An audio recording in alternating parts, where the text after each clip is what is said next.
Hello friends, welcome to Ocean Study Adda. मैं विजय कुमार आप सभी का हार्दिक अभिनंदन करता हूं। आज के इस वीडियो में हम लोग 12 बायोलॉजी का फर्स्ट चैप्टर का चौथा पार्ट करने वाले हैं। तो आइए बिना देर के वीडियो को स्टार्ट करते हैं। यदि अभी तक आप चैनल को सब्सक्राइब नहीं किया है तो प्लीज़ चैनल को सब्सक्राइब करके बेल आइकन को जरूर दबा दें।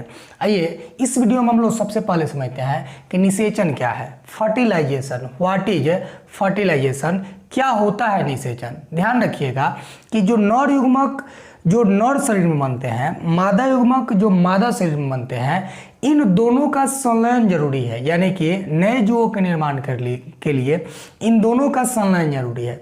इन दोनों का संलयन ही निषेचन कहलाता है। और निषेचन क्रिया के पश्चात जाइगोट यानी युग्मनज का निर्माण होता है। और युग्मनज जो है विकसित होते हैं तो नए भ्रूण का निर्माण होता है। तो ये एक प्रोसेस है, थोड़ा सा ध्यान से समझिएगा कि नर युग्मक तथा मादा युग्मक के संलयन की क्रिया निषेचन कहलाती है। और इस निषेचन क्रिया के फलस्वरूप जाइगोट का निर्माण होता है जो द्विगुणित होता है। कैसा होता है? द्विगुणित होता है। और यही जाइगोट विकसित होकर के भ्रूण का निर्माण करता है। एक चीज ध्यान रखेंगे कि कुछ ऐसे जीव होते हैं जिनमें निषेचन की क्रिया आंतरिक होती है और कुछ ऐसे जीव होते हैं जिनमें निषेचन की क्रिया बाहरी होती है। यानी कुछ ऐसे जीव होते हैं जिनमें युग्मकों को जो है शरीर से बाहर निष्कासित करके तब संलयन की क्रिया संपन्न होती है। लेकिन कुछ ऐसे जीव होते हैं जिनमें युग्मकों का संलयन शरीर के अंदर होता है। तो जिनमें शरीर के अंदर संलयन होता है उसको हम लोग आंतरिक निषेचन, तथा जिनमें युग्मकों का संलयन शरीर से बाहर होता है उसे बाह्य निषेचन कहा जाता है। जितने भी आंतरिक निषेचन करने वाले जीव होते हैं उनमें जाइगोट का जो निर्माण होता है वह मादा शरीर में होता है। किसमें होता है? मादा शरीर में होता है। किसमें होता है? मादा शरीर के अंदर होता है। यानी मादा जनन अंग लिख सकते हैं, मादा जनन अंग के अंदर होता है। लेकिन जो बाह्य निषेचन या बाहरी निषेचन करने वाले जीव होते हैं उनमें जाइगोट का निर्माण बाहरी माध्यम अर्थात जल में होता है। कहाँ होता है? जल में होता है। ध्यान रखेंगे कि जितने भी बाह्य निषेचन करने वाले जीव होंगे उनमें जाइगोट का निर्माण बाहरी माध्यम कहाँ होगा? जल में होगा। जबकि आंतरिक निषेचन करने वाले जितने जीव होंगे उनमें जाइगोट का निर्माण मादा जनन अंग के अंदर होगा। अब जो है यहाँ एक सवाल बनता है कि कुछ ऐसे भी जीव हैं जिनमें बिना निषेचन के ही नए जीवों का निर्माण हो जाता है।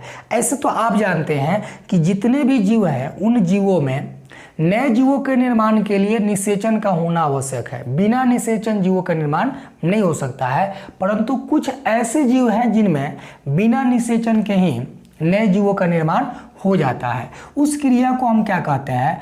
अनिषेक जनन कहते हैं। क्या कहते हैं? अनिषेक जनन। ध्यान से समझिएगा, अनिषेक जनन क्या होता है? तो वैसे जीव जिनमें बिना निषेचन क्रिया के फलस्वरूप नए जीवों का निर्माण हो जाता है, इस घटना को ही अनिषेक जनन कहा जाता है। जैसे मधुमक्खी, पक्षी, इनमें जो है बिना निषेचन के ही नए जीवों का निर्माण हो जाता है। कुछ ऐसे पुष्पी पौधे भी होते हैं जिनमें बिना निषेचन के ही नए जीवों का निर्माण हो जाता है। जैसे एंटीनेरिया अल्पाइना। क्या याद रखेंगे? एंटीनेरिया अल्पाइना, इनमें जो है बिना निषेचन क्रिया के ही नए जीवों का निर्माण हो जाता है। तो जिनमें बिना निषेचन क्रिया के नए जीवों का निर्माण हो उस घटना को हम क्या कहते हैं? अनिषेक फलन कहते हैं। क्या कहते हैं? अनिषेक फलन कहते हैं।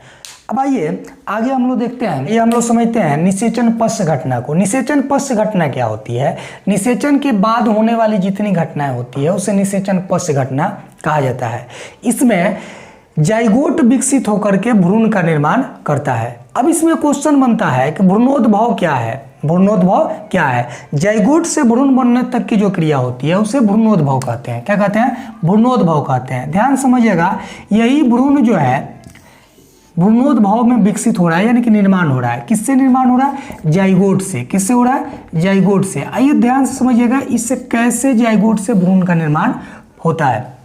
तो देखिए, जाइगोट से भ्रूण बनने की क्रिया भ्रूणोद्भव कहलाती है और इस क्रिया के अंतर्गत जाइगोट में कोशिका विभाजन होता है और जब कोशिका विभाजन होता है तो कोशिकाओं की संख्या में वृद्धि हो जाती है और कोशिका विभाजन के पश्चात जो जाइगोट होता है वह विशेष प्रकार के रूपांतरणों से होकर के गुजरता है, जिसके कारण विशेष प्रकार के ऊतक का निर्माण होता है और यही ऊतक शारीरिक यानी कि अंगों की रचना करते हैं और इस प्रकार जीवों के अंगों की रचना हो जाती है। क्या हो जाती है? हो जाती है।